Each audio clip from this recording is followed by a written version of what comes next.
Pues bienvenidas y bienvenidos a esta última sesión de Miradas Emergentes de esta tanda, ¿no? De este año, que la acabamos de una manera súper especial y por todo lo alto. Pero antes de meternos en el tema, Tania, ¿nos explicas un poquito de qué va esto de Miradas Emergentes y por qué estamos hoy sentados aquí para que los que nos están viendo lo puedan saber, lo puedan entender?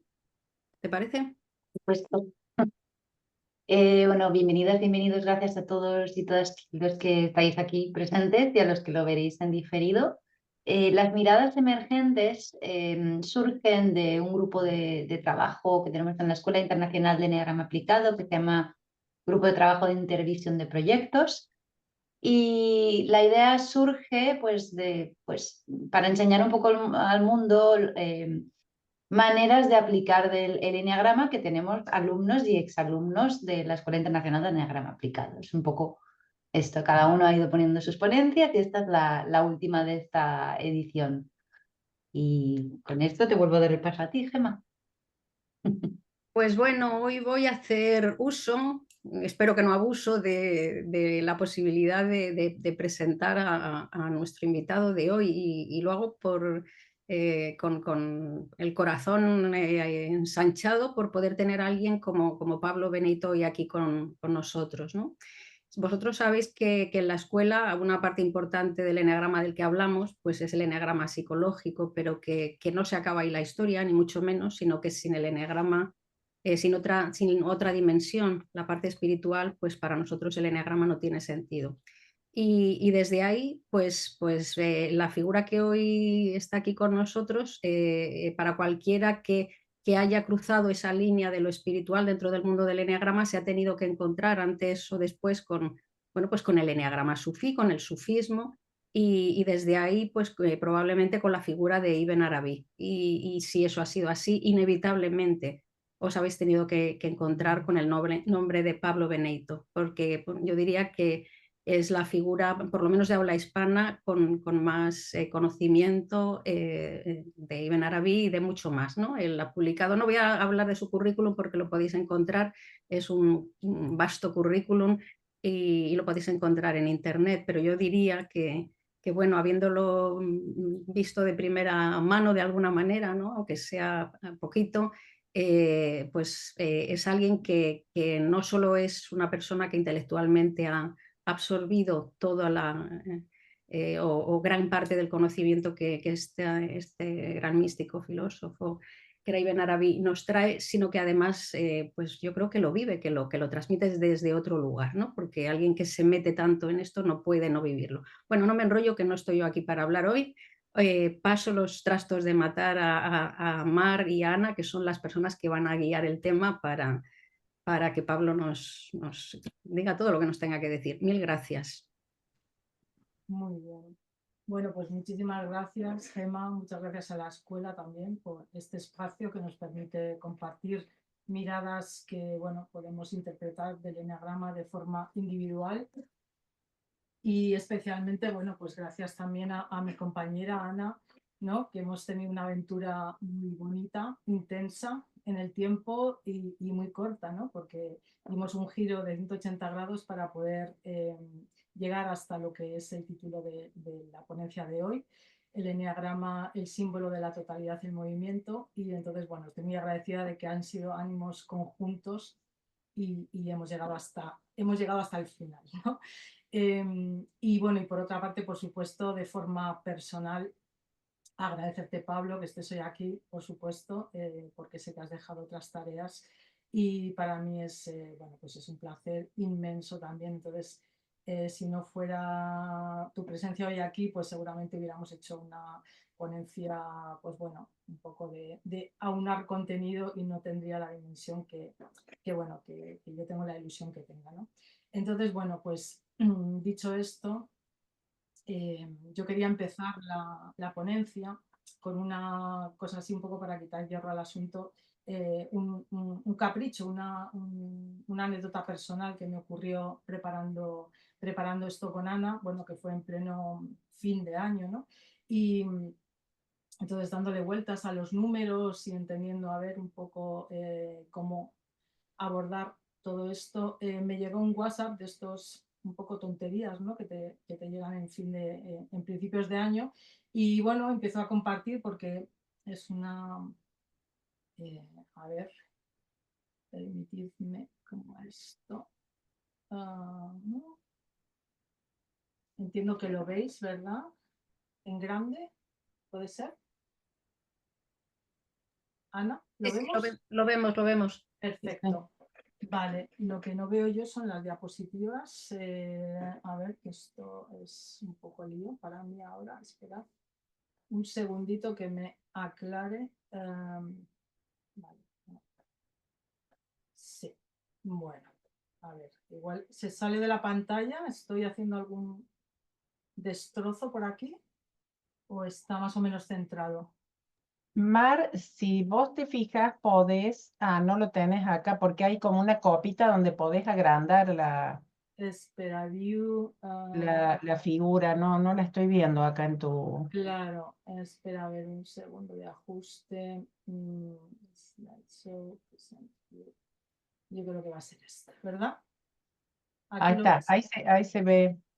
Sí, sabía yo que el PowerPoint, que no me gusta nada, me iba a dar alguna trastada. Bueno, aquí no veis las notas, ¿verdad? Porque tengo alguna nota a pie aquí, no se ven, ¿no? Se ve solo Sí.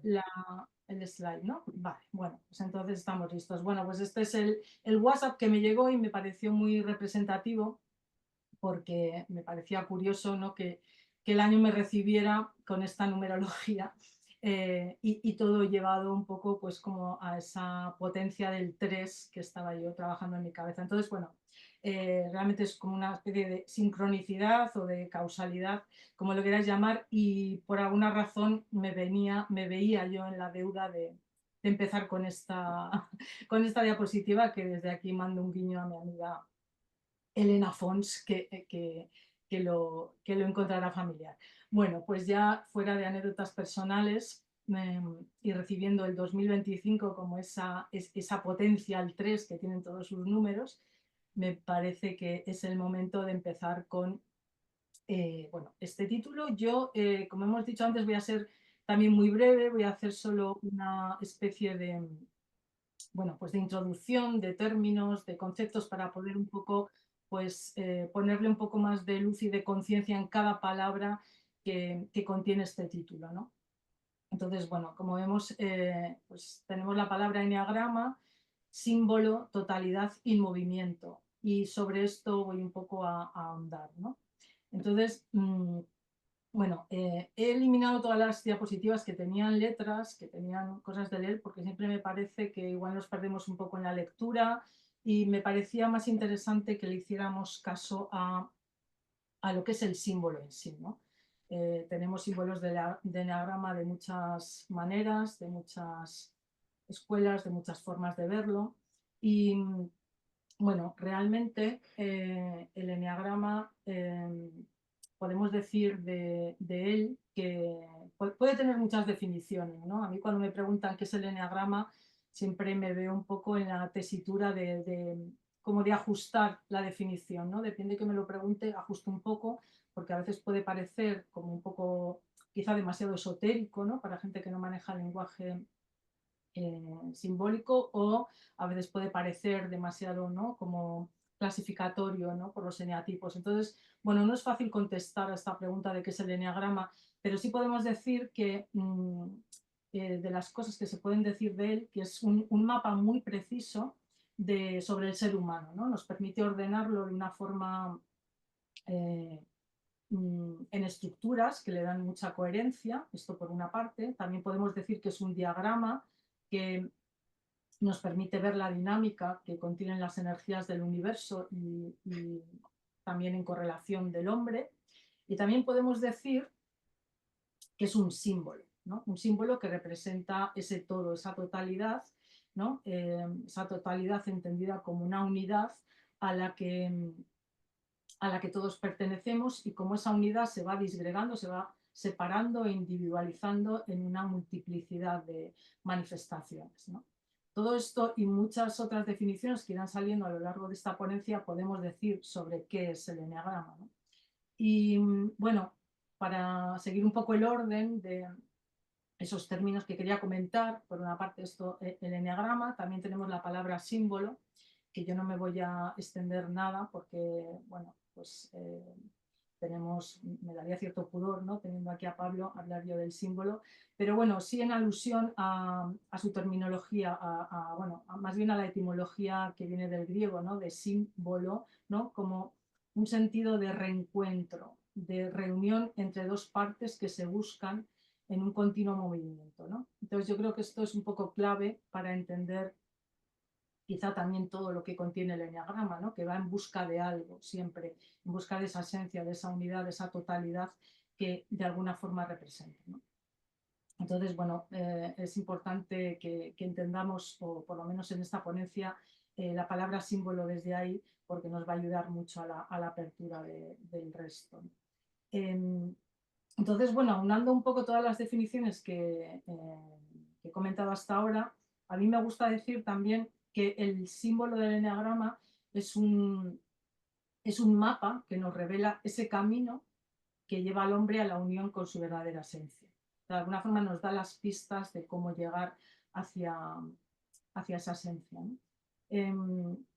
Bien, bueno, voy a cambiar de diapositiva solo para que tengáis visualmente otro concepto del eneagrama, ¿no? Otra visión. Y bueno, pues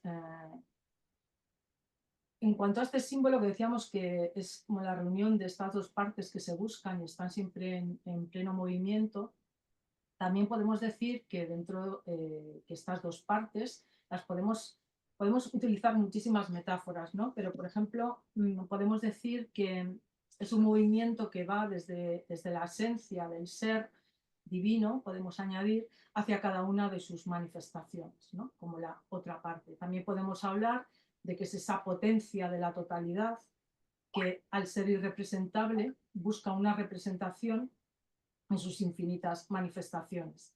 También podemos hablar de un movimiento desde lo intrascendente a lo inmanente, ¿no? Podemos hablar de dos partes, eso que siempre se buscan. Y bueno, en realidad estaríamos siempre hablando y haciendo algo cierto, ¿no? Con estas definiciones. En realidad es un símbolo que es un movimiento hacia la unión, hacia la unidad, ¿no?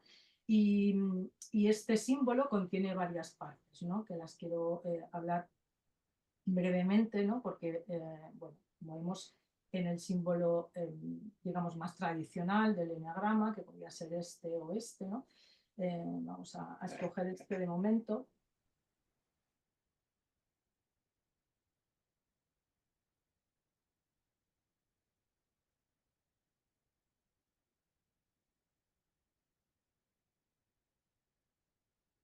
Perfecto, estoy, sí.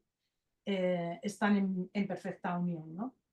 Entonces, por una parte, empezamos hablando de lo que significa estas partes que contiene, que por una parte es la unidad, por otra parte es el triángulo, el 3, y por otra la hexada, y juntos hacen lo que es el dibujo, digamos, del eneagrama. Entonces, bueno, empezando por el círculo, que representaría la ley del 1, la unidad.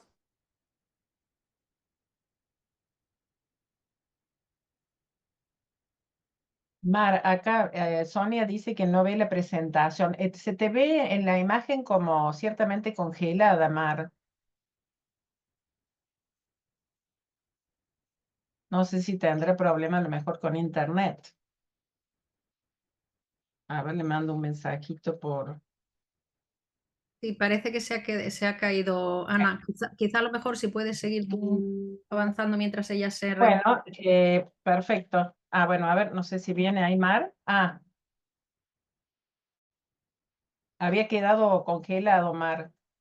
Disculpadme, que no sé si voy y vengo. Se te ve, en la imagen se ve como congelada, o sea, Me he cortado, ¿verdad? se te ve como congelado. ¿Querés que haga yo la presentación y vos ves de Hola. resolver, Mar? Ana, ¿me estás escuchando? Sí. Sí, yo te escucho, Mar. Pero no sé por qué en la imagen tenés como que no funciona el micrófono, está como silenciado. ¿Querés que continúe yo y después ves si podés resolver el problema?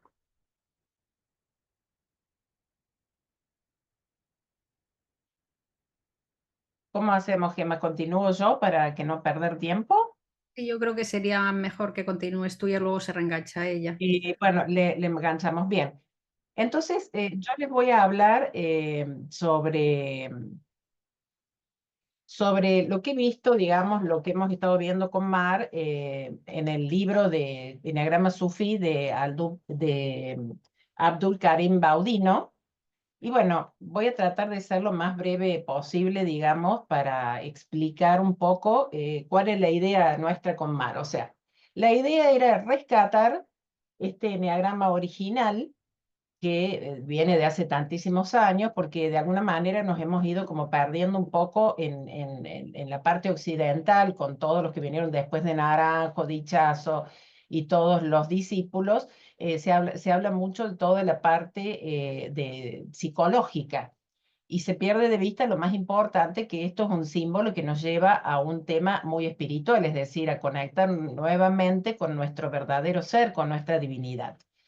Entonces, en esta ponencia vamos a tratar de rescatar lo que se veía con los maestros sufíes y no tanto con esta parte, digamos, de psicologización del eneagrama por parte de Occidente.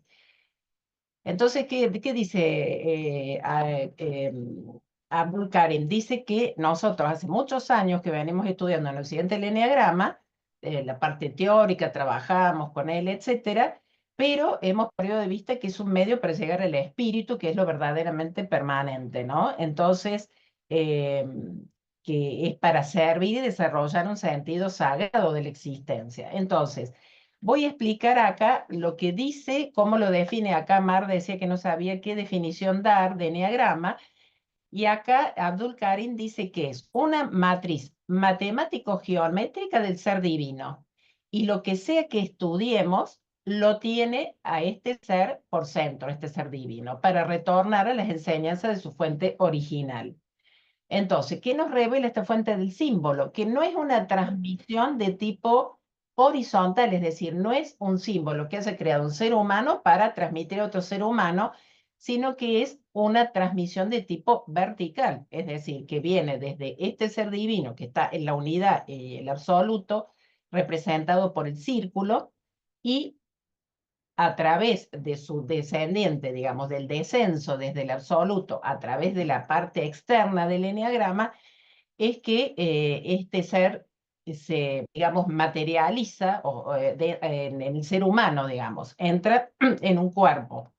Según leía acá, Abdul Karim decía que Dios se conocía muy bien por dentro y quería verse por fuera, entonces por eso crea o determina la existencia esta del ser humano, ¿no es cierto? Entonces, este símbolo tiene una estructura, una realización, una identidad, que es un formato exterior material del ser divino.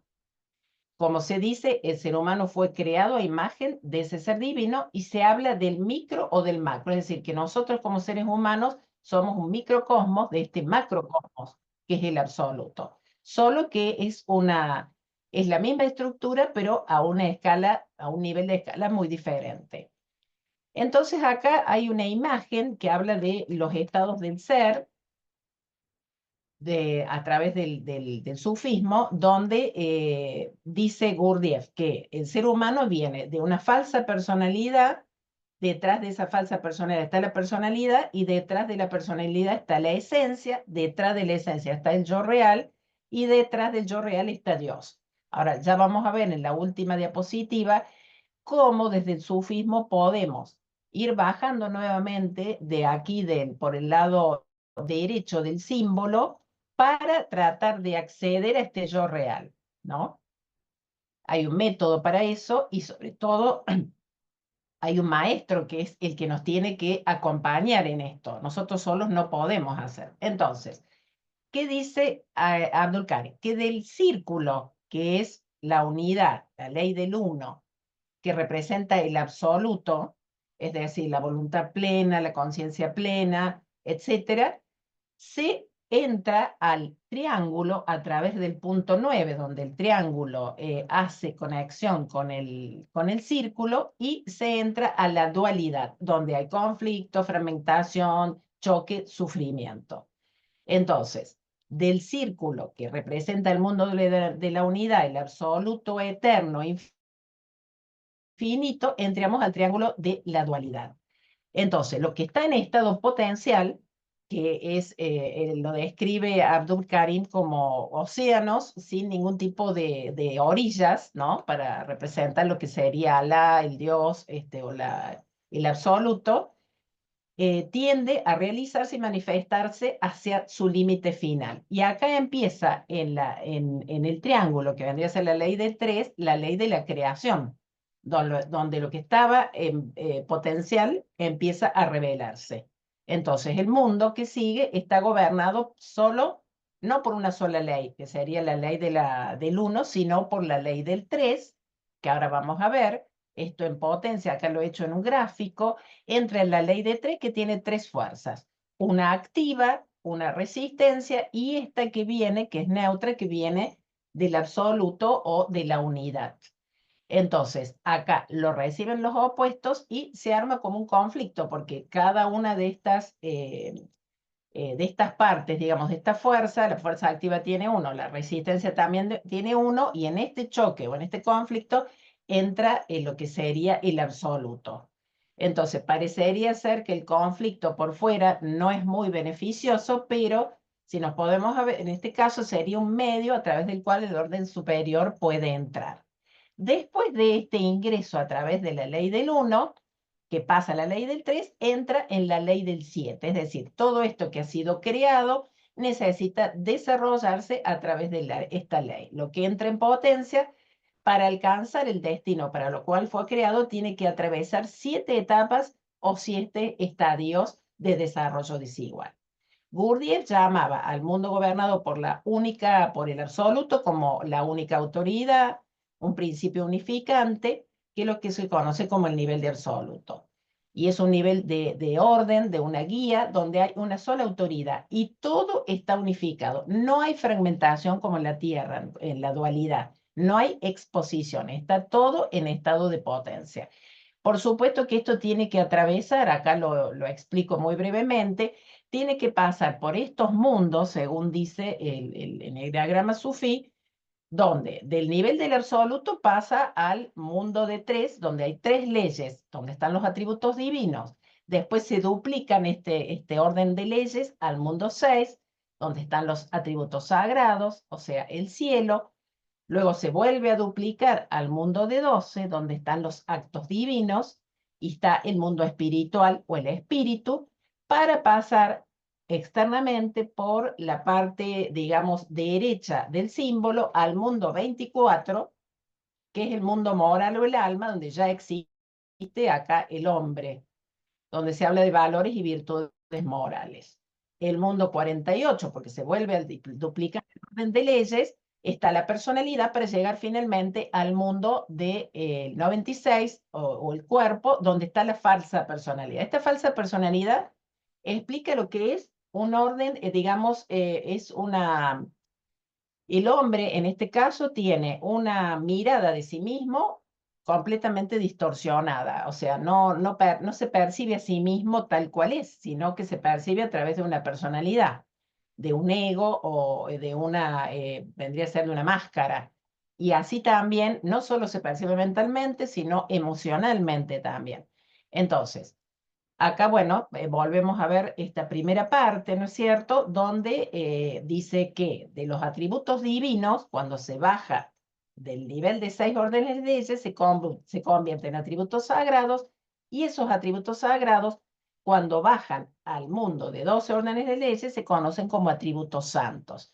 Y aquí empieza, en este 12 órdenes de leyes, empieza el nacimiento del ser humano, lo que nosotros sentimos como alma individual, como identidad privada. Acá vemos que, según dice Abdul Karim, lo que el sufismo habla como atributos santos, nosotros los vemos como las ideas santas a nivel occidental, ¿no? que están captadas por el centro intelectual superior. Y lo que nosotros vemos como,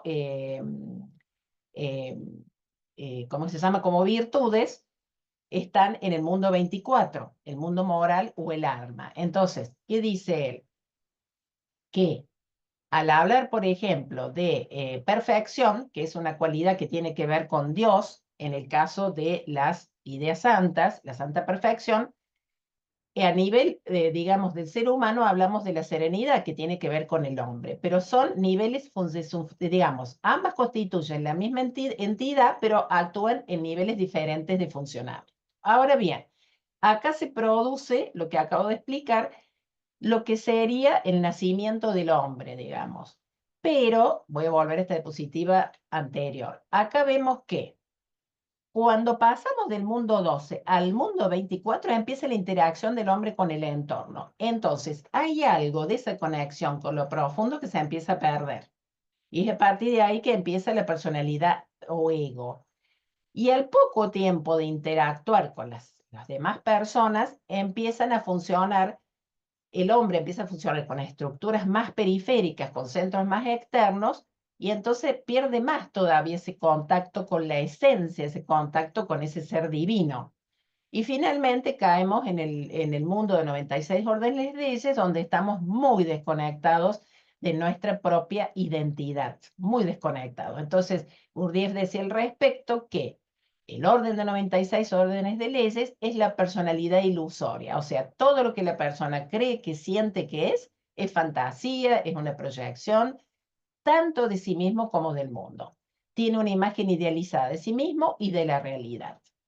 A menos que la persona salga de este estado del ser, no es posible que construya nada real de sí mismo, porque todo lo que la persona siente y cree de sí misma y de la realidad es ficción, imaginación o pura ilusión. Entonces, ¿qué pasa? Que esto es lo que vemos nosotros a nivel occidental,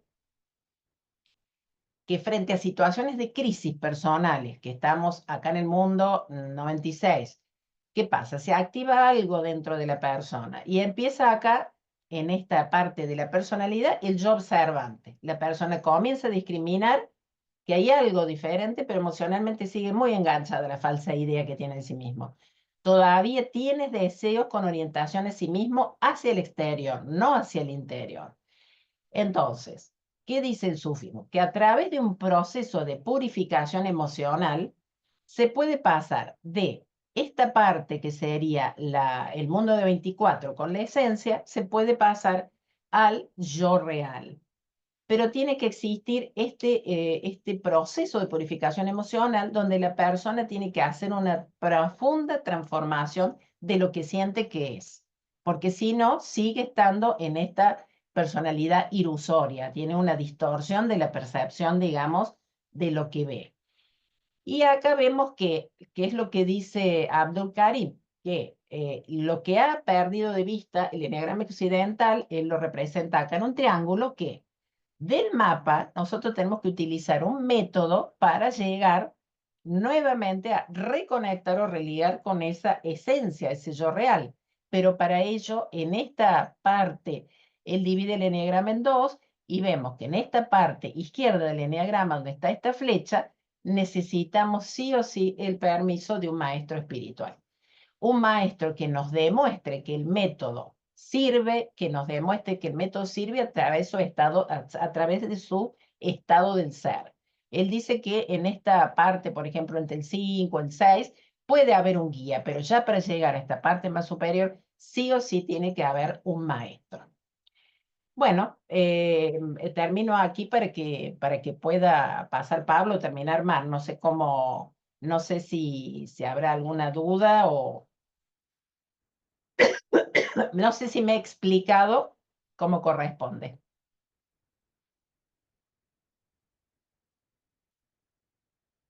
No sé si habrás podido solucionar, Mar. Me parece que sigue todavía como congelada, ¿puede ser? Parece que sí, Ana. Bueno, entonces vamos a hacer una cosa. Vamos a empezar, ya que ella sigue congelada, vamos a empezar a hacerle algunas preguntas que hemos preparado acá con Mara Pablo, si les parecen. ¿Qué opinas, Pablo? Magnífico, vamos allá. Bueno, espérate un segundito que no sé qué me está pasando, que no puedo ampliar a ver, ahí está, la pantalla. Ahí está. Bueno, no, porque no podía achicar la pantalla. Mar, acá está Mar de vuelta. ¿Querés que empecemos con las preguntas a Pablo o querés hablar un Hola poquito de tu chicos, no sé si ponencia? me escucháis, estoy intentando conectar con otro ordenador porque es que se me está yendo la conexión, no puedo.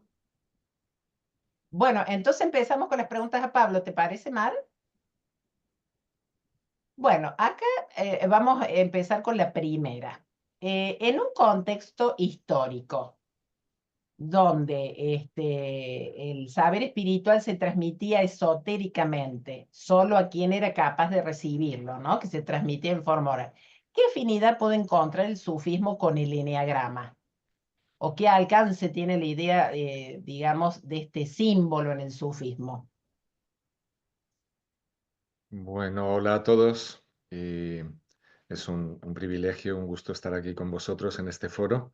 Me ha interesado mucho la presentación que precede a estas preguntas y vamos a ver qué puedo responder. Antes de empezar a responderte, como Mar nos ha presentado esa experiencia numérica con la cifra del año en curso del 2025, pues esto ha traído en mi memoria a colación un pasaje de Ibn Arabi en el libro suyo El secreto de los nombres de Dios, en el cual al comentar el nombre Al-Hafiz, esotéricamente él no explica que Al-Hafiz tiene un valor numérico de 25 en sistema occidental, que es el que él usa en el sistema magrebí, en el sistema menor magrebí, y entonces este 25 resulta muy revelador y coincide con esta presentación que ha hecho Mar, que ha presentado de manera iniciática, pero que ilustra muy bien un cierto tratamiento de los símbolos desde una perspectiva esotérica, en particular en este gran exponente de las ciencias sufíes, que es Ibn Arabi. Y al comentar el nombre Al-Hafiz, que es el preservador, pues entonces el que preserva también el ser de todas las cosas, ¿verdad? Que preserva el cosmos, pues, y al ser humano, en fin, a todas las cosas, pues hace la siguiente observación. Dice que la letra Ha del árabe tiene la virtud única entre las letras de preservarse a sí misma y preservar a la letra Kaf. Y ahí queda eso. Entonces uno, así ese comentario, de pronto en medio de un comentario más explícito, más exotérico, acerca del análisis de ese nombre divino, pues nos deja perplejo, ¿verdad? Como nos remites al término de esoterismo, ¿verdad? Este ejemplo relativo a esta cifra nos va a ilustrar al respecto al tratamiento que hacen sufíes como él de lenguajes, de múltiples lenguajes, diversos niveles de interpretación en un mismo texto, ¿verdad? ¿Qué sucede? Que entonces la Ha es la letra que representa la huwiyya, la ipseidad divina, la identidad suprema, digamos, la identidad divina, vamos a decirlo así, el huwa, que es él, el nombre él. Entonces esa letra representa a ese pronombre que es el nombre de Dios, en tanto que es esa realidad que permea todas las cosas ocultamente. Y por otro lado, la Kaf representa, como Ibn Arabi nos dice en el texto, al Kaun, es decir, el cosmos, el universo generado por el Kun divino, por la palabra creadora Se. Bien, entonces, las dos letras en conjunción, esta Ha que vale 5 y la Kaf que vale 25, nos da la cifra 25, que es el valor numérico del nombre El Preservador. Pero la cosa va más allá. ¿Por qué nos dice Ibn Arabi que el 5 se preserva a sí mismo? Porque fijaos esta propiedad aritmética, y aquí vemos el modo en que se recurre a contemplar en las leyes aritméticas principios metafísicos que subyacen a todas las dinámicas de las proporciones y de las relaciones en la existencia. En este caso, el 5, que es el centro en el sistema decimal, ¿verdad? Entre el 1 y el 9, pues el centro es el 5, y este 5 que vemos reflejado en nuestras manos a la hora de establecer el sistema decimal como sistema que se ha privilegiado en tantos entornos culturales, desde luego en el nuestro, pues este 5 tiene la propiedad de que multiplicado por sí mismo siempre mantiene al 5. Es decir, 5 por 5, 25, 25 por 5, 125. Y aquí vemos que no solo el 5 se preserva a sí mismo, sino que preserva al 20. ¿Verdad? 5 por 5, 25. 25 por 5, 125, y así ad infinitum. Siempre vamos a tener esta secuencia de 25 preservada, y esto es una magnífica manera de contemplar la belleza de la cifra del año de la era cristiana que en este caso nos presentaba Mara al principio del 2025. 2025, en efecto, es múltiplo de 9, ¿verdad? Lo sabemos además porque, fijaos, 2025 es 2 más 2 más 5, que es 9, y Sí. nos introduce al hecho de que es 225 multiplicado por 9, que este 225 es 25 multiplicado por 9, ¿verdad? Así que magnífica cifra con una propiedad numérica excepcional que has presentado, Marc, que desconocía y que tiene mucho, que tiene gran interés a la hora de contemplar proporciones y sentidos de las cifras que se nos hacen presente en nuestro entorno simbólico, en este caso, en este año, ¿verdad? Bien, esto nos muestra que efectivamente los autores sufíes, a la par que son explícitos en muchos dominios de su discurso y de su transmisión y de su comunicación, también emplean diversos lenguajes netamente esotéricos en el sentido de que requieren una familiaridad, una iniciación, una familiaridad con lenguajes de orden más interior, más implícito, y que no son evidentes para cualquiera que se encuentre con formulaciones que lo pueden dejar perplejos, ¿verdad? No obstante, en el esoterismo islámico en general y en el sufí en particular, nos encontramos con que los autores suelen ser bastante explícitos con respecto a sus fuentes de inspiración, a los modos de su discurso, y lo que hacen es velar niveles digamos, dejar ciertas formulaciones algo veladas para que no sean inmediatamente perceptibles para aquellos que no están preparados para asumirlas, para integrarlas, para que les resulten útiles e iluminadoras.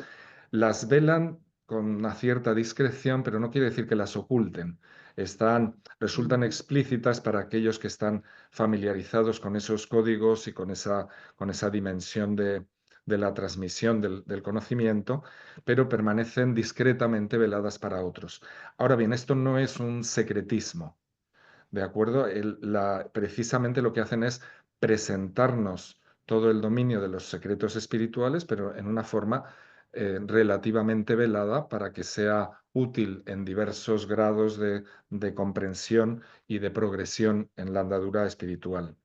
Digo esto. Perdón, Pablo, no, quería decirte qué bueno esto que explicas, porque nosotros siempre vemos, cuando hablamos de enneagrama, que ha sido transmitido en forma oral, pero que había como una cuestión muy oculta, digamos, ¿no? Cuando empieza Hichazo y Naranjo a transmitirlo, hubo un enojo entre ellos porque no quería que esto se difundiera. Y ahora me doy cuenta que realmente hay muchas personas que no están preparadas todavía para recibirlo.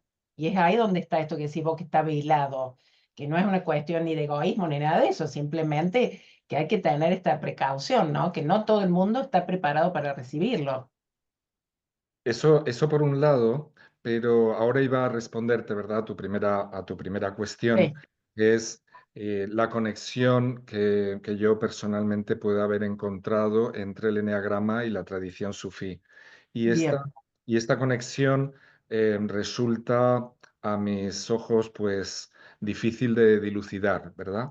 Es decir, que a mi entender sería Óscar Ichazo el primero que propone que detrás de esta ciencia tratada por él psicológicamente o por los autores que estás mencionando, tendría un origen sufí, además se vincula con entornos de geografías de montañas de Afganistán y tal, y a partir de ahí esta idea se transmite en general entre los que se relacionan con el eneagrama. Sin embargo, hasta donde yo he podido explorar, no la encontramos en ningún manuscrito, en ninguna transmisión de autores Ah, sufíes que yo conozca, en ningún momento en la historia, ni de Asia Central, ni de otros, ni de sufismo de ningún entorno, solo de manera muy reciente, y me permitiría decir que con posterioridad a las obras de Gurdjieff y de Ouspensky al respecto, nos encontramos un eco del eneagrama, por ejemplo, en la tradición Naqshbandi Haqqani, que además remite a alguna tradición oral dentro de su propia tarika, tradición oral que no queda por escrito, de la que no hay constancia. Entonces, a la hora de plantearnos, ¿hay un origen evidente y conocido, histórico del eneagrama, de la relación del eneagrama con los maestros sufíes de la tradición? Mi respuesta sería que no. Bien, Pero por otro lado, ¿hay afinidad entre, digamos, todas las doctrinas simbólicas que nos propone el eneagrama como símbolo inclusivo de la totalidad y las propuestas simbólicas del sufismo? Y ahí yo encuentro una total afinidad. ¿De acuerdo? Así que, digamos, el hecho de que se haga una lectura sufí del símbolo del eneagrama resulta totalmente natural.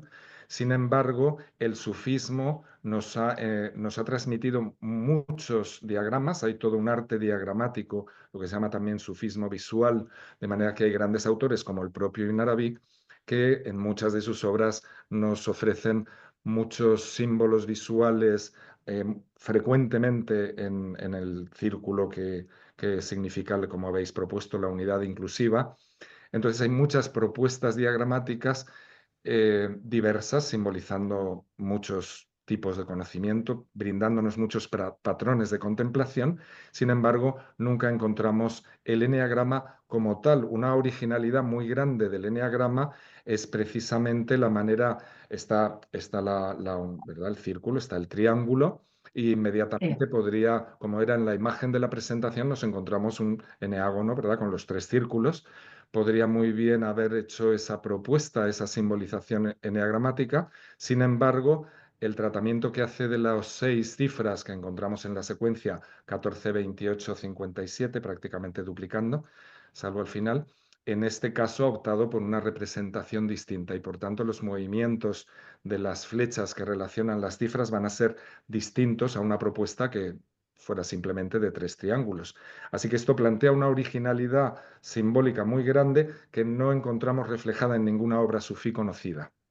¿De acuerdo? bien. Por otra parte, he conocido a maestros espirituales de Afganistán, de la propia tradición Naqshbandi, que podría estar relacionada con ese esoterismo según algunas atribuciones, y me aseguran que en sus encuentros con maestros, con el trabajo esotérico en el marco de la tradición Naqshbandi de Afganistán, pues jamás han oído nada semejante. Y hablamos de gente que son expertos en la ciencia de las letras y los números.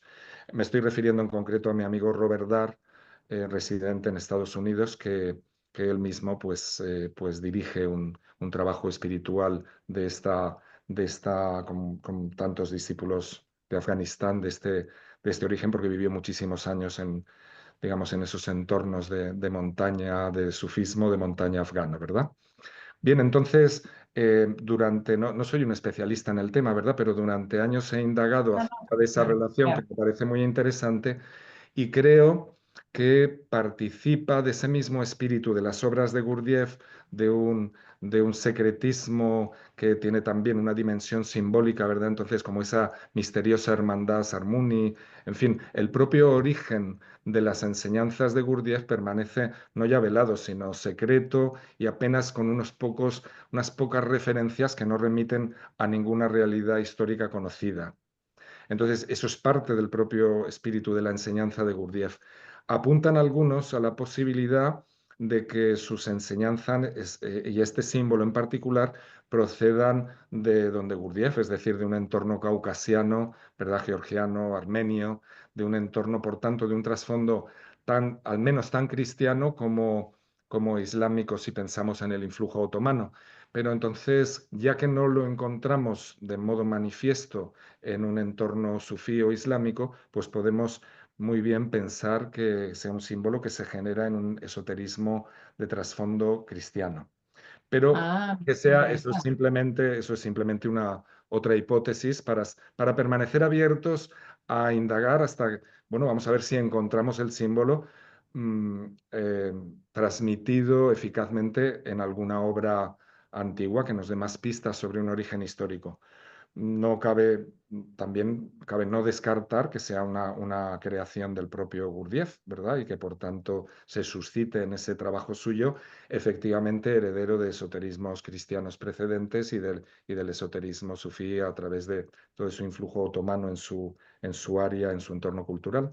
Así que tema abierto, muy interesante, y solo comentar entonces que las referencias modernas que encontramos son posteriores y son, bueno, pues ligeras. Por ejemplo, nos encontramos este libro de Lale Bakhtiar sobre los nombres de Dios y el eneagrama, donde nos propone que el eneagrama sea un sello Naqshbandi, pero esto es algo que nos brinda ella, autora posterior a Gurdjieff, sin ninguna referencia a ningún origen, ¿de acuerdo? Así que es un enigma.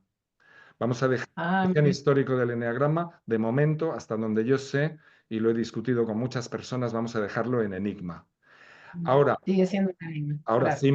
símbolo para mí personalmente muy importante, muy relevante, y que sin duda tiene una alta significación e implica un alto conocimiento de la ciencia simbólica con todo este relieve que le estáis dando, tratándolo como un patrón de contemplación, de alta contemplación, en tanto porque lo habéis tratado en lo que ha precedido de algún modo como lo habéis presentado como un nombre divino en sí mismo. Y concuerdo con esa posibilidad. Hasta ahí está este tema de la relación histórica, ¿verdad? Que por tanto queda abierta en este momento desde diversos sectores del sufismo, Niamatullahis, Naqshbandis, se está reivindicando este carácter sufí del símbolo, por tanto esto ya hace del símbolo un instrumento del sufismo contemporáneo. En ese sentido, es un símbolo asumido por el sufismo, independientemente del enigma que constituye su origen. Ah, Bien, bien. Pablo. Bueno, me incorporo después de mis avatares. Estoy en otro ordenador y, bueno, no sé si también esto es providencial, pero nunca tuve semejantes problemas para conectarme. Pero ahora estoy conectada y voy a aprovechar todo lo que pueda. Al hilo de lo que estábamos hablando, en cualquier caso, el sufismo sí que, digamos, tiene una herencia, bueno, pues dentro de todo el conocimiento que utiliza la geometría, que utiliza el simbolismo, ¿no? También un poco una herencia pitagórica, podríamos decir, ¿no? De alguna manera. Y en cualquier caso son conocimientos que utilizan mucho el símbolo, ¿no? Desde ahí, ¿qué alcance tiene el símbolo dentro del sufismo? Ya sé que es una pregunta muy amplia, pero bueno, como queríamos un poco ahondar en la palabra símbolo, ¿no? Es que no sé ni dónde me he quedado porque es como me he quedado hablando sola y no sé si he llegado a decir la etimología griega, ¿no? De lo que significa la reunión de dos partes en movimiento, ¿no? En ese sentido. Bueno, te dejo con el símbolo. Así que ahí te llegamos a escuchar y efectivamente el símbolo por oposición al diablo, que sería la distribución, la difusión, entonces la diferenciación, mientras que el símbolo es la reunión de lo que se ha diferenciado. Bien, sin ponerme erudito, ¿verdad? Porque ha habido tantas formulaciones de lo que serían el símbolo, y en el pensamiento moderno y posmoderno hay tantas derivas de concepciones simbólicas diversas que eso resulta casi que una maraña. Entonces voy a centrarme en la comprensión que yo tengo de lo que significa símbolo en la obra de los grandes sufíes como Ibn Arabi. Claro, para ellos la etimología no es la griega de unión, ¿verdad? Y tampoco tratan particularmente los diversos nombres que tiene la concepción de lo simbólico, del símbolo, como de una forma particularmente etimológica. Entonces hay varios nombres que significan lo que estamos ahora entendiendo como símbolo, lo que vamos a comentar como símbolo. Entre ellos está el término aya, que son las aleyas o versículos del Corán, que significa, palabra proveniente del arameo, que significa, se podría traducir algo así como signo portentoso. Entonces, el propio Corán ilustra acerca del hecho de que todas las cosas en la realidad, en el cosmos, en los horizontes y en el interior de los seres humanos, en las almas, todas ellas son signos de Dios. Por tanto, todas son signos portentosos, y en la medida en que son signos significadores de la divina providencia, pues todas ellas son símbolos. Otra manera de concebir esto, el término usado normalmente en sufismo es rams, plural rumús, los símbolos, se usa a menudo en conjunción con el término lughs, algas, enigmas. E Ibn Arabi nos dirá que el dominio por excelencia, el lenguaje por excelencia que nos relaciona con la dimensión intermedia y imaginal es el lenguaje de la poesía constituido por símbolos y enigmas.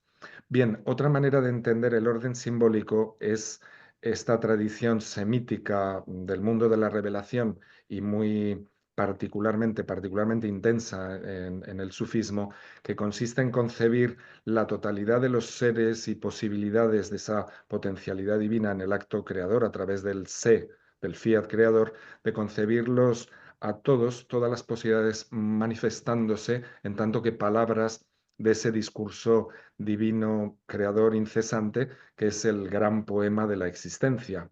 Entonces, todos los seres, todo aquello que podemos concebir y singularizar en la conciencia, todo aquello que podemos concebir como algo distintivo, que se puede percibir como una singularidad, sería un nombre, sería una palabra divina proferida, y por tanto, en ese sentido, todo nombre constituido de proporciones, o sea, toda realidad constituida por proporciones que son número y constituida por las letras de su nombre, que son palabra proferida, pues es en última instancia la manifestación de un nombre divino. Y digamos que en este sentido, absolutamente todas las realidades existentes concebibles son símbolos, en el sentido de que son expresiones manifestándose del principio y al mismo tiempo su significado es irreductible, es decir, son símbolos intraducibles porque son expresiones únicas del único, pero al mismo tiempo todas ellas remiten a la unidad y por tanto todas son nombres divinos y son expresión de la unidad de modo inclusivo, ¿verdad? Son expresiones esenciales de la esencia una. En ese sentido, fijaos que aquí el símbolo es una realidad muy abierta y universal. Cuando hablamos esto es un símbolo por oposición a algo que no lo es, estamos significando bien, esto es una expresión de la que normalmente tenemos conciencia en tanto que símbolo, que llamamos símbolo, y a lo mejor a otras realidades no nos referimos tan eminentemente como símbolos, pero repito, para los sufíes no existe una sola posibilidad de la manifestación que no sea de naturaleza simbólica. ¿De acuerdo? Que manifiesta al par que oculta y que además es polivalente. Es decir, que no se puede considerar solo desde un lado del prisma. Es polivalente, es poliédrica y tiene cada realidad, cualquiera que nos imaginemos, llamémoslo átomo, llamémoslo universo, va a ser poliédrica y por tanto va a tener muchas faces, muchos sentidos.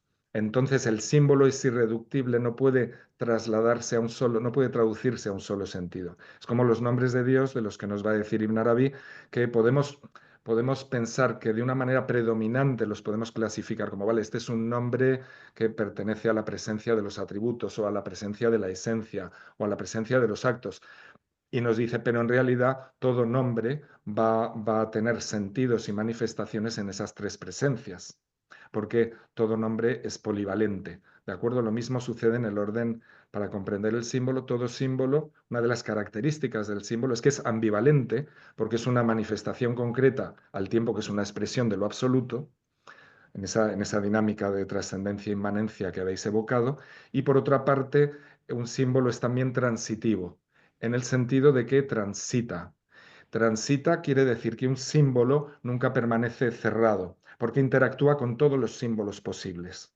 No solo con una cadena que nos resulte lógica y que digamos, vale, este símbolo expresa este otro símbolo, que expresa este otro símbolo. Esto lo podríamos llevar ad infinitum diciendo que todo símbolo potencialmente puede ser representación de todos los demás. Y me explico, porque esto es difícil de concebir, ¿verdad? Si podemos concebir una interacción entre todas las posibles entidades del cosmos, digamos, del ser uno manifestándose en su infinita diversidad, pero nos cuesta imaginar que un símbolo pueda transitar a otro, porque desde una lógica distintiva esto no es esto es muy difícil de entender. Tenemos que remontarnos a una percepción de la imaginación creadora, en la cual una cosa es también su contraria, ¿verdad? Nos tenemos que remontar a la presencia en que es posible unir los contrarios. Y esto es muy importante para entender la dinámica simbólica transitiva. os voy a poner un ejemplo de transitividad evidente, ¿no? Si, por ejemplo, simbolizamos, decimos bien, es que el centro del ser humano es el corazón. Y el corazón, según el Hadith, por ejemplo, contiene a Rahman, contiene a la propia presencia divina. Y el corazón lo podemos simbolizar como un centro, lo podemos simbolizar como el centro de una cruz, o podemos decir, bien, el corazón es como una rosa, ¿verdad? Que florece compuesta de una multitud de pétalos aromática, etcétera. Pero también podemos decir, bien, esa rosa que simboliza el corazón y que es el centro, al mismo tiempo también puede llevarnos a simbolizar el corazón como una piedra, la piedra fundacional que es la ciudad. Y por tanto es, por ejemplo, la ciudad celeste. Y entonces pensamos bien, la Jerusalén celeste o la Kaaba celeste son símbolo del centro, que es el corazón, en toda su polivalencia y su ambivalencia. De ahí podemos transitar incesantemente a otra cantidad de símbolos relacionados con el corazón y con todas las posibilidades simbólicas polivalentes de cada uno de esos símbolos sucesivos o simultáneos. Bien, entonces, esto que resulta difícil para entenderlo con la mente lineal, percibido desde la conciencia simbólica eminentemente relacionada con la facultad imaginativa, con la percepción imaginal, que resulta de experiencias visionarias o resulta de la contemplación o resulta de la meditación como ejercicio de vaciamiento en el cual afloran los contenidos simbólicos del llamémoslo, por llamarlo de algún modo en nuestra lengua subconsciente. Y entonces esta relación de los símbolos opera de esta manera abierta transitiva, ¿verdad? Los símbolos transitan. Bien, permitidme entonces volver a los símbolos numéricos para que entendamos esto. Y aquí estamos lidando con el eneagrama, con un símbolo eminentemente universal y no particularmente cultural. Lo que tiene de cultural es que nos remite a las culturas que operan con el sistema decimal. Como el sistema decimal hace tanto tiempo que se ha universalizado, pues pasa a ser un símbolo muy universal. ¿Verdad? Porque hay símbolos contextuales, hay símbolos culturales que no tienen el mismo alcance universal, son percibidos de modos distintos en diversos entornos, pero hay símbolos claramente universales y el eneagrama lo es inmediatamente al remitirnos al 9. Entonces, solo os planteo que ahora, según estamos hablando, enfrente de nosotros tenemos un instrumento maravilloso, ¿no? Este ordenador que ordena las infinitas posibilidades que nos brinda articular relaciones entre las 9 cifras que tenemos ahí, ¿verdad? Del 1 al 9, más ese misterioso 0 que nos aportaron los indios y transmitieron los árabes y que ha permitido precisamente articular el sistema decimal en el cual el eneagrama está basado. Omite el 0, que está de alguna manera en el centro, que está en el vacío del interior del diagrama, pero nos propone una relación de las 9 cifras de este sistema decimal. Pensemos que usamos otros también, ¿verdad? En francés tenemos el sistema vigesimal, como quatre-vingts, ¿verdad? Para decir 80. O tenemos en español, como en tantas lenguas, el sistema duodecimal para decir una docena de huevos, ¿verdad? Los huevos todavía los contamos por docenas. Así han surgido el contar 12 constelaciones está vinculado con este sistema duodecimal que ha sido también muy predominante en muchos momentos culturales y por tanto en muchos patrones de contemplación simbólica como son las 12 constelaciones o los 12 meses del año, que podían ser otra cifra, ¿verdad? Pero acaban siendo 12 en correspondencia con este sentido numérico. Imaginemos que en lugar de los 9 números tuviéramos 20 diferenciados y que las operaciones se hicieran en veintenas, y entonces tendríamos otro sentido simbólico de las cifras operando con otras relaciones aritméticas. ¿De acuerdo? En el sistema, los sufíes, por ejemplo, retrotraen este sistema decimal presente, ¿verdad?, en dedos, en pies, que también serían el origen del sistema vigesimal, lo retrotraen al origen mismo de la lengua primordial adánica. Y entonces hay textos sufíes en que se explica que esa lengua adánica que comporta el conocimiento de los nombres de todas las cosas, según el Corán, ¿verdad? Pues consistía en composiciones con las 9 letras, números, que serían estas 9 cifras primeras. a partir de las cuales efectivamente, y tal es el caso del eneagrama, podemos componer la totalidad de las cifras con las que podrían contarse la infinidad de los seres, de las posibilidades universales, ¿verdad? Y podemos crear toda serie de seres, nombres, número, solo a partir de 9 dígitos. Esto es interesante, ¿verdad? Porque en la tradición sufí el símbolo de Adam, cuyo nombre equivale a 45, 45, 4 más 9, que es 9, es múltiplo de 9 y es 9, ¿verdad? Es el número triangular, es un número triangular por otra parte, es el número triangular del 5, 6, del 6. Ahora lo veremos, que me referiré a los números triangulares. Bien, el caso es que vemos que entonces que implícito en el 9 está la potencialidad de todas las combinaciones numéricas. Y eso es lo que tenemos en nuestro ordenador. Fijaos, el alfabeto, los números y unos cuantos símbolos añadidos, pero ¿no parece impresionante que podamos evocar, que podamos conectarnos con cualquier información en la nube y que podamos actualizar imágenes, sonidos, todo tipo de experiencias a través de unos pocos códigos simbólicos? Interesante, ¿no? Bueno, me callo para escuchar más preguntas. Bueno, realmente agradezco que hayas unido, porque como no podía ser de otra forma, ¿no? Al hablar del símbolo, también has llegado y más o menos has pasado por la pregunta que teníamos del número 9, ¿no? ¿Qué fuerza tenía, ¿no? El simbolismo en el sufismo del 9, pero bueno, más o menos has pasado por ahí. Y como No, tenemos otras déjame muchas... decirte, por favor, déjame decirte. Fijaos, solo brevemente, ¿no? Para evocar, claro, es un símbolo sufí eminentísimo, pero antes de eso es símbolo griego, es símbolo universal, ¿verdad? Fíjate para Proclo, ¿no? Toda la Eneada en la tradición griega es importantísima. Entonces es un símbolo que transita todas las tradiciones, en particular muy eminente en las lenguas de la revelación y en las lenguas que heredan los lenguajes de la revelación. Entonces, en particular en Ibn Arabi añadiré que el símbolo del 19, al que he dedicado alguna conferencia que se puede consultar por ahí, pues es que responde un poco al espíritu del eneagrama, porque contiene la expresión de la unidad, el uno, y la expresión de la máxima multiplicidad, que esa es la potencia del 9, ¿verdad? Por tanto, la idea de que expresa simbólicamente la máxima multiplicidad en tanto que dígito.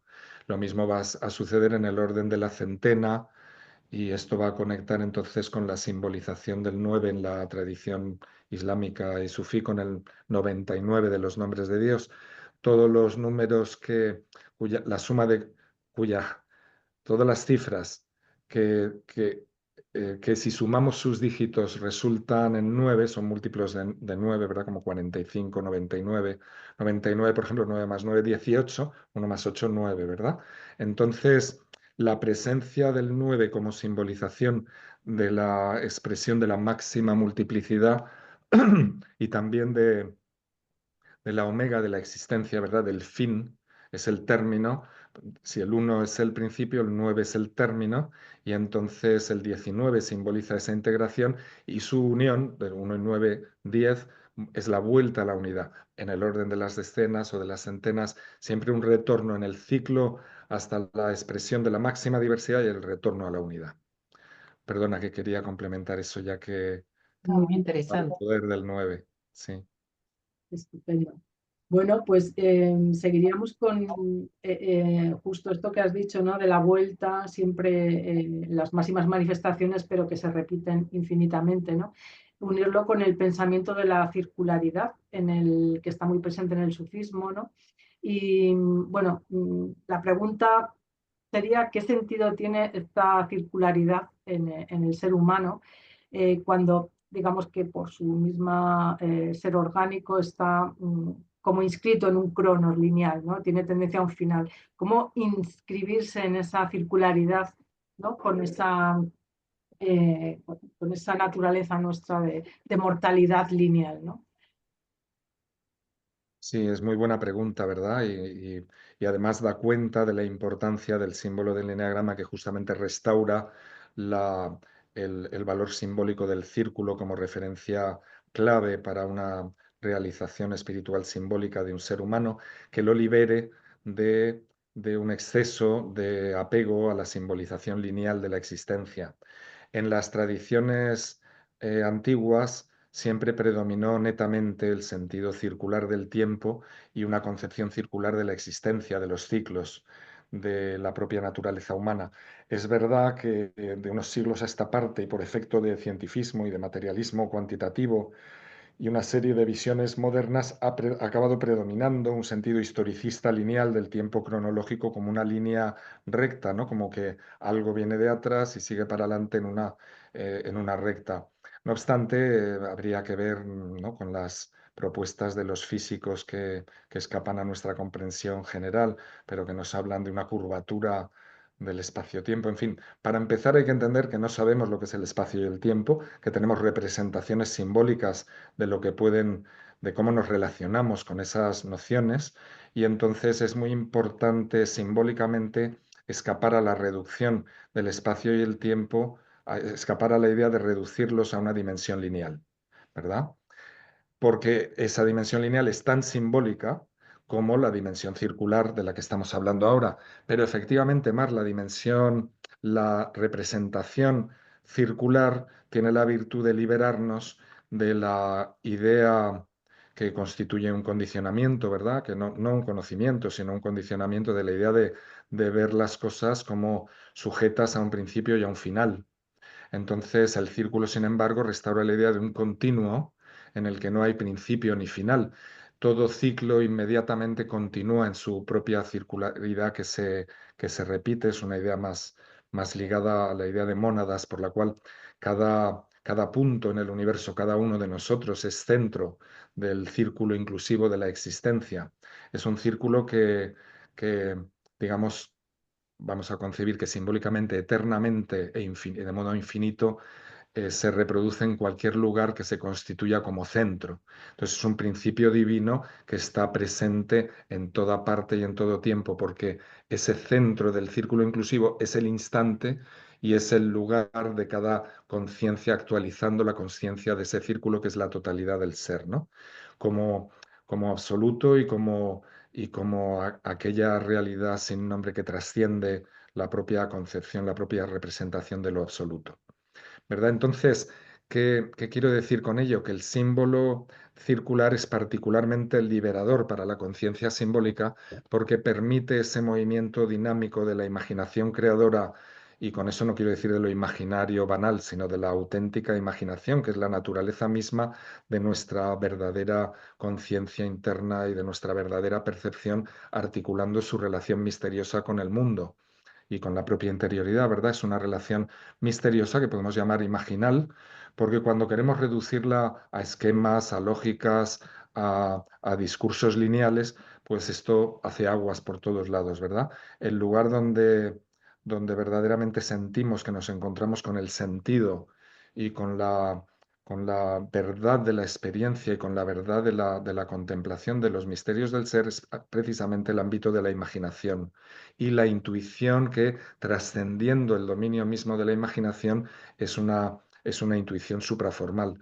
Pero esto no se puede reducir al dominio de una intelección precaria y lineal y de justaposiciones elementales y de principios lógicos elementales que son otras tantas representaciones simbólicas, pero no pueden dar cuenta de la totalidad del ser. Sin embargo, realidades simbólicas como en el eneagrama sí permiten que se abra nuestro espíritu, nuestra contemplación, a un dominio que incluye todas las interacciones posibles y deja abierta la imaginación, abre el orden de nuestra contemplación al mundo imaginal, permitiendo muchas consideraciones del sentido, todas las cuales precisamente tienen sentido. Entonces, un instrumento como el eneagrama necesariamente permanece abierto. Es decir, no se puede reducir a una sola interpretación.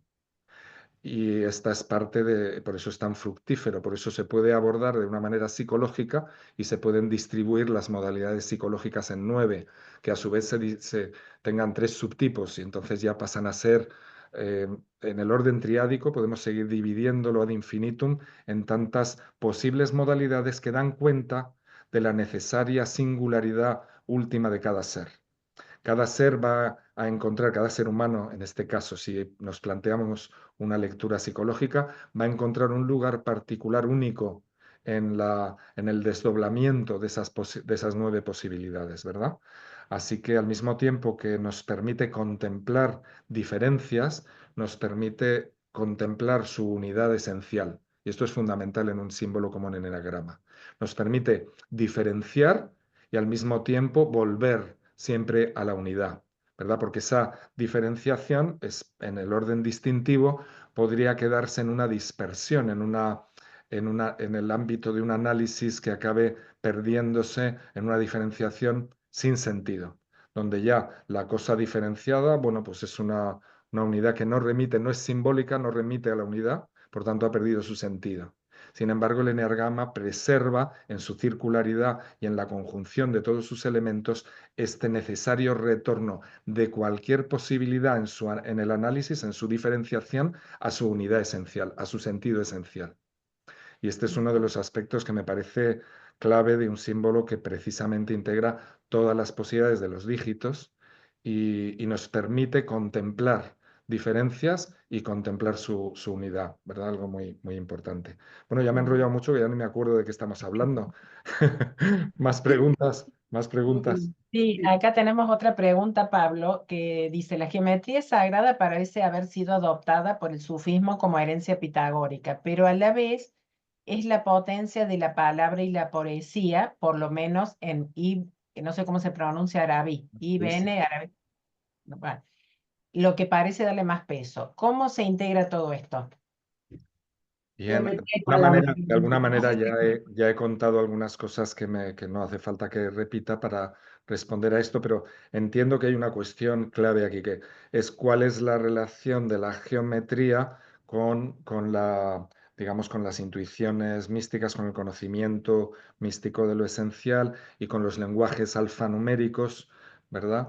¿Cuál es la conjunción de los diversos lenguajes simbólicos que se plasma de manera particularmente eficiente como vemos, en una continuidad de las tradiciones en este lenguaje geométrico que he llevado, ¿no?, en la Academia Platónica, donde estaba escrito: no entre quien no sepa geometría.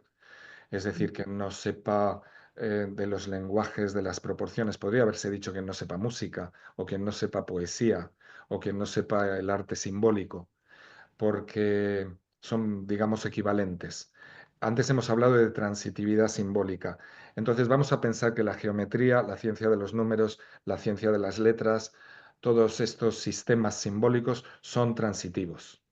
¿De acuerdo? Podemos lidar con las posibilidades de la percepción y la conciencia con cualquiera de esos lenguajes, y cualquiera de esos lenguajes nos va a llevar a una realización esencial del ser, porque todos ellos son lenguajes simbólicos, es decir, que nos remiten a la unidad.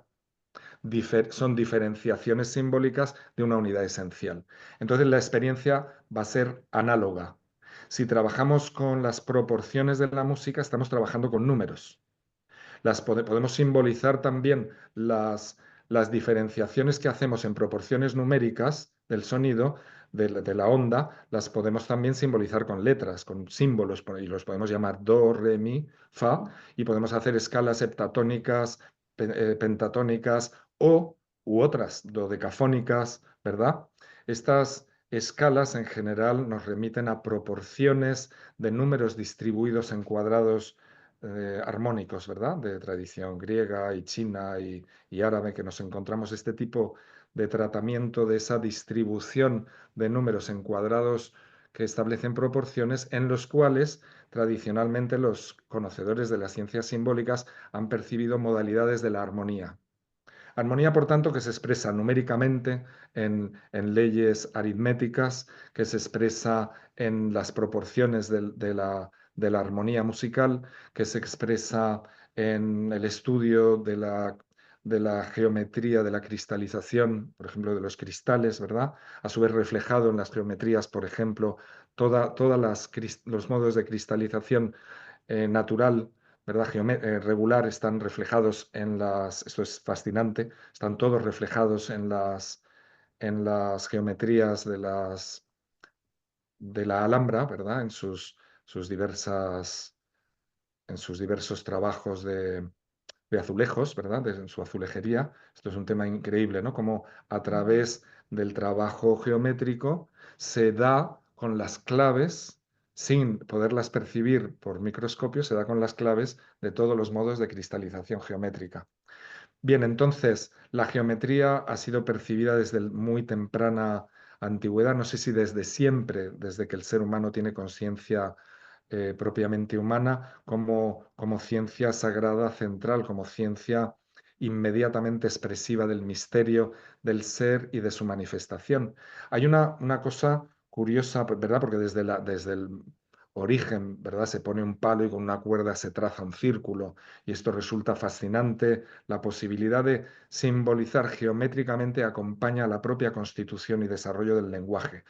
Van unidos, ¿verdad? Nuestro mundo de representaciones requiere de la geometrización, de la distribución en cifras que permite diferenciar. Diferenciamos dos cosas porque son dos, ¿verdad? O porque establecen relaciones en la tríada. Por cierto que se me acumulan las cosas para decir, ¿verdad?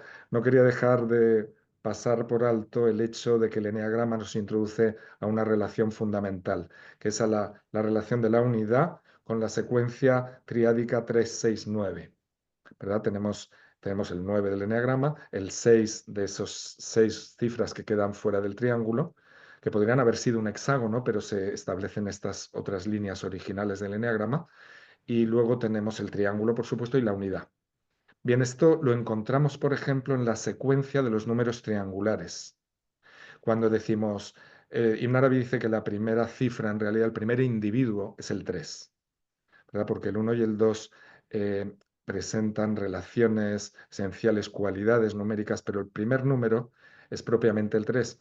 Una manera de entenderlo es que el 1 es un punto indefinible, ¿verdad? Porque dónde empieza, dónde acaba, con qué se relaciona. El 2 establece una relación, sí, entre dos puntos, que sería una línea, entonces sigue sin proyectarse, sigue sin desplegarse como cuerpo distintivo, ¿verdad? Sin embargo, el 3 ya nos permite trazar un triángulo. Y entonces ya tenemos una entidad desplegada en espacio y consecuentemente en espacio-tiempo.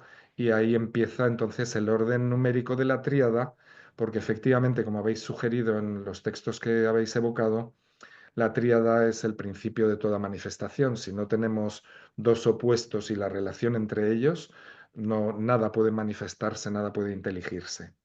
Bien, esa tríada a su vez se despliega en la héxada, que son, ¿verdad?, el triángulo que expresa la elevación y el que expresa el descenso y su equilibrio, y en la héptada que tenemos representada, perdón, en la enéada, que tenemos representada como expresión de la totalidad de las posibilidades triádicas del ser.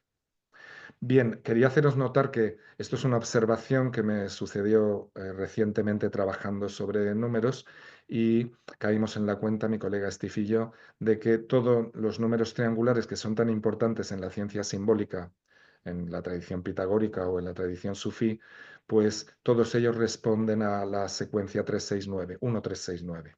Por ejemplo, está el 1, está el 2. Entonces, ¿cuál es el número triangular del 2? 1 más 2, 3.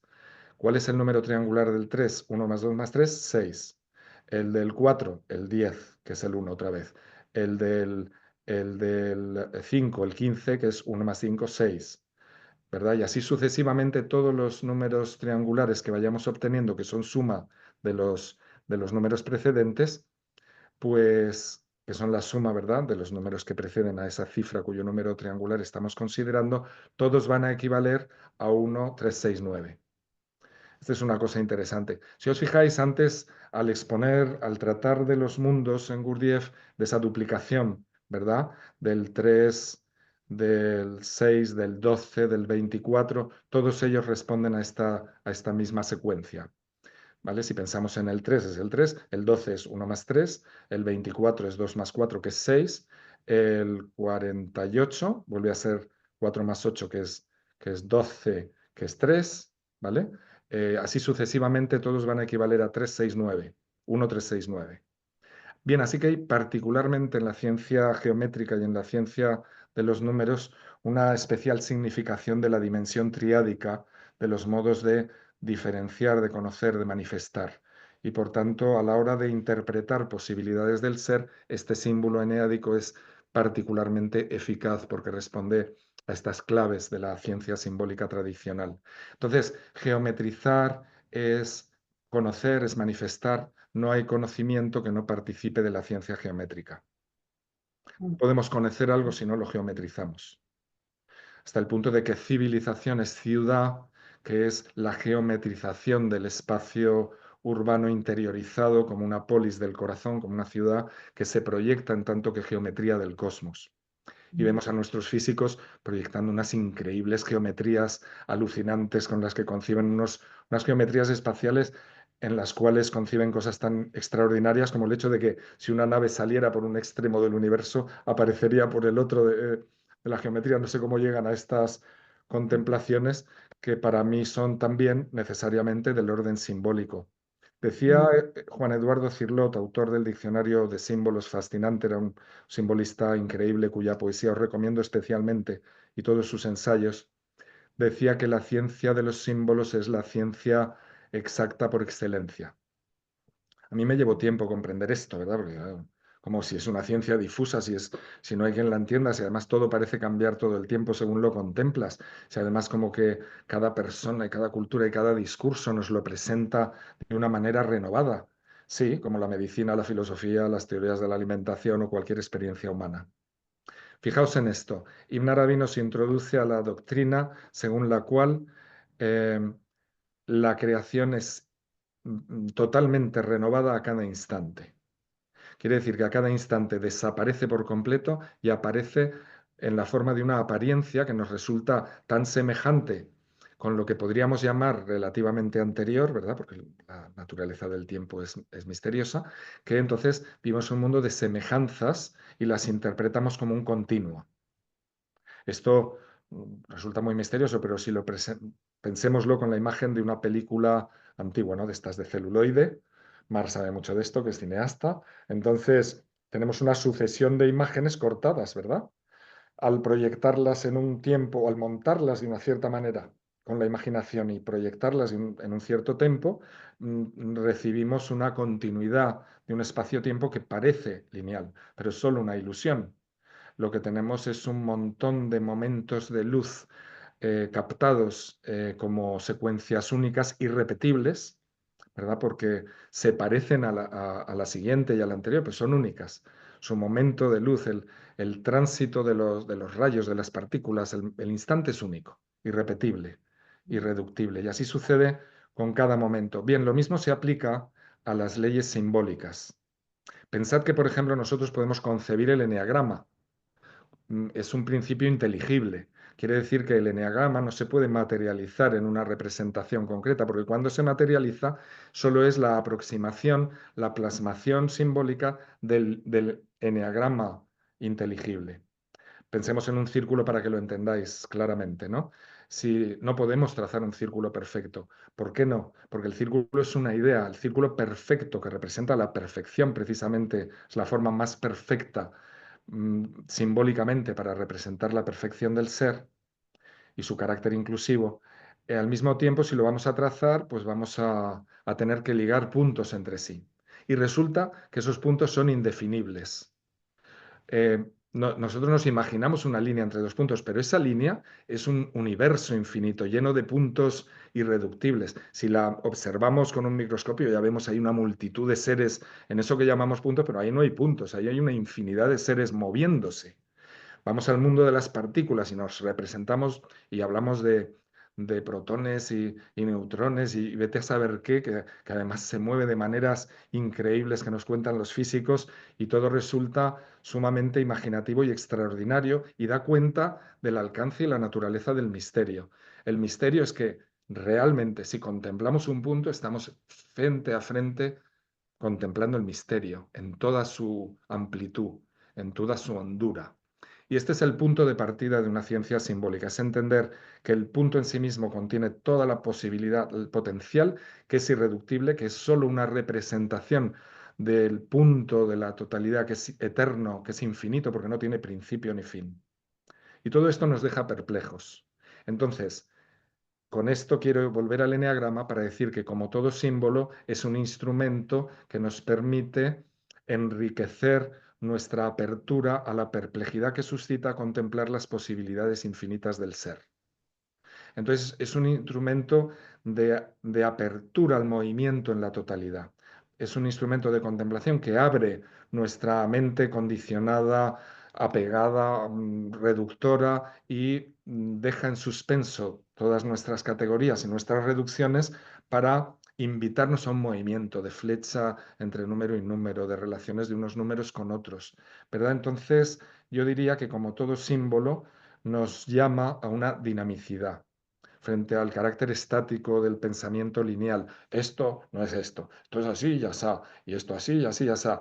El movimiento interno del eneagrama lo que hace es, necesariamente impide que nos limitemos a una, digamos, a una congelación, ¿no? y que fluyamos en esa dinámica interactiva de los símbolos.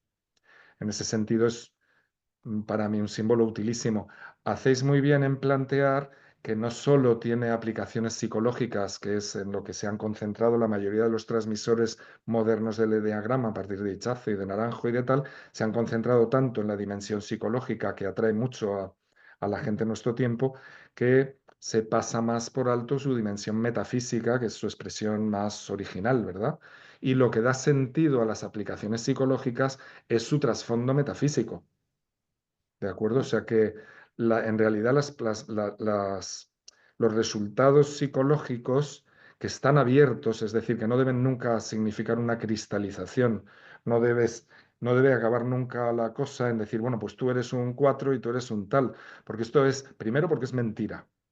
Es radicalmente mentira, porque un ser humano en su complejidad no puede quedar reducido a una posición simbólica. Ahora bien, si es posible abordar niveles del ser, por ejemplo, psicológicos, en los cuales las tendencias condicionadas de una persona están predominantemente vinculadas a una particular posición expresada por este símbolo polivalente y misterioso.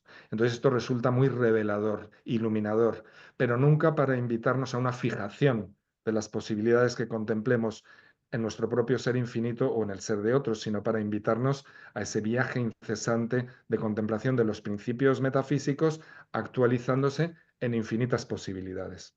Entonces, vale, percibo que en mi ser, como propondrá Ibn Arabi, en mi morada predomina tal nombre divino respecto a otros que también se están manifestando, pero este predomina. En el secreto de mi corazón predomina tal nombre divino.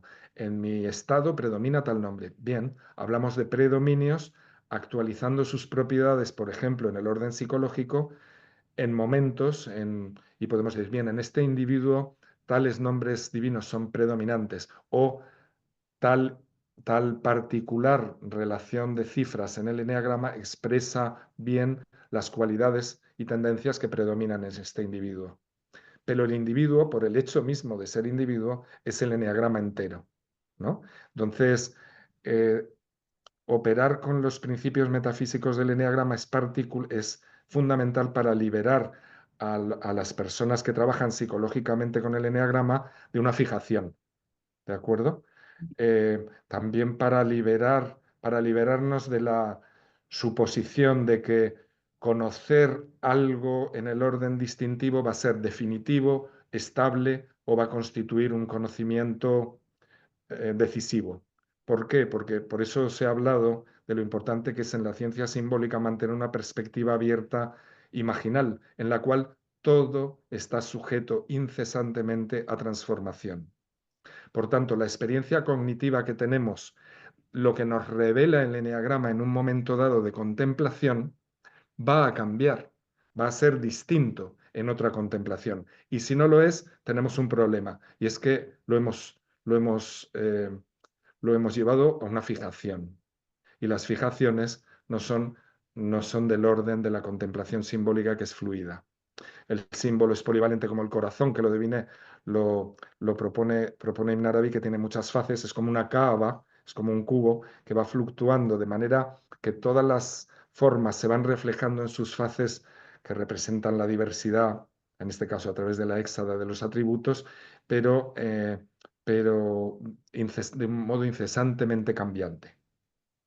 Entonces, fijaos, si concebimos el eneagrama como realidad dinámica significadora de todos los potenciales del ser en su infinitud, qué diferente es eso de fijarlo en una serie de conclusiones eh, que son así y punto, ¿no? Sí, y punto, ese punto infinito abierto, ¿no? De manera que una persona puede contemplar que su personalidad en una fase de su desarrollo o en ese momento de su contemplación de su ser responde a los patrones que implica cierto número del eneagrama y sus interacciones, pero esto no puede ser, no puede acabar en que entonces se meta la persona en un cajón, porque una persona no puede ser un cajón por definición. Eso es ilusorio. Bueno, y ahí me aventuro, os dejo eso ahí, que es una dificultad ahora integrar eso, ¿verdad? Porque con lo que cuesta hacerse con los principios, ¿no? Para decir, ah, mira, es que mi personalidad va por aquí y por allá, sí, y es iluminador y es revelador. Problema que se convirtiera en una fijación y en una cárcel de la percepción de sí mismo, ¿no?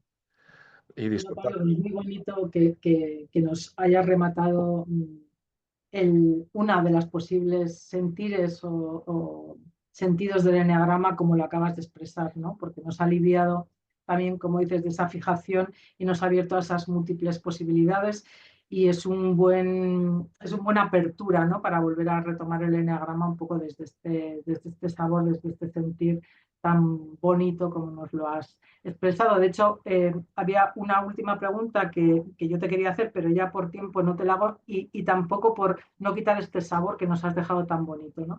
Porque iba un poco de la disgregación, pero bueno, más o menos lo has aunado con esta respuesta y creo que ha quedado muy claro que nos quedamos con esa plurimanifestación de todas las posibles entidades, ¿no? Que van hacia la unidad y está bien fijado en ese símbolo bien sintetizado. Entonces yo creo que ha sido un remate muy bonito el que nos has dejado con esta visión del eneagrama desde tu perspectiva tan amplia, desde tu conciencia simbólica bueno, pues tan hermosa, añado yo.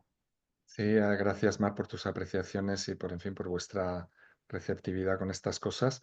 Y por conectarlo con el comienzo, que se evocó la idea de que el eneagrama en cierto modo pudiera ser contemplado en tanto que símbolo de un nombre divino, y un árabe se refiere a la divina realidad, a la realidad sin más, como el uno múltiple, ¿verdad? Entonces el eneagrama es una plasmación de este nombre divino, el uno múltiple, ¿verdad? Que da cuenta de esta, de esta dinamicidad también entre la unidad y su multiplicidad. Gracias, pues qué gusto haber estado con vosotros y nada, a ver si participo más como oyente de este foro que desconocía con anterioridad y me parece interesantísimo lo que estáis haciendo. Muchas gracias, Pablo. Muy interesante todo lo que has expresado, muy interesante. La verdad es que sí, mil gracias, Pablo, porque ha sido una ponencia, no sé si llamarlo así, súper interesante. Yo creo que a ti si se te da un poquito de comer, tú eres capaz de hablar y hablar de cosas todas tan interesantes que realmente, pues bueno, darían para, no para hora y media como tenemos, sino como para muchísimo más tiempo. Y que me ha encantado ese final, ¿no? De nosotros que trabajamos tanto con el eneagrama y que a veces olvidamos que lo podemos convertir eso en una cárcel de la percepción de nosotros mismos, ¿no? Entonces, qué bien que acabemos así, porque se supone que estamos justamente para lo contrario. Pues mil gracias, Pablo, mil gracias, Mari y Ana, y bueno, pues aquí se acaba estas miradas emergentes por esta tanda y nos veremos a mediados finales de año con otras nuevas miradas emergentes. Pues gracias a todos vosotros y a todos los presentes o los que vayan a escuchar esta grabación y intentaré estar ahí. Si me invitáis de oyente, allá que voy.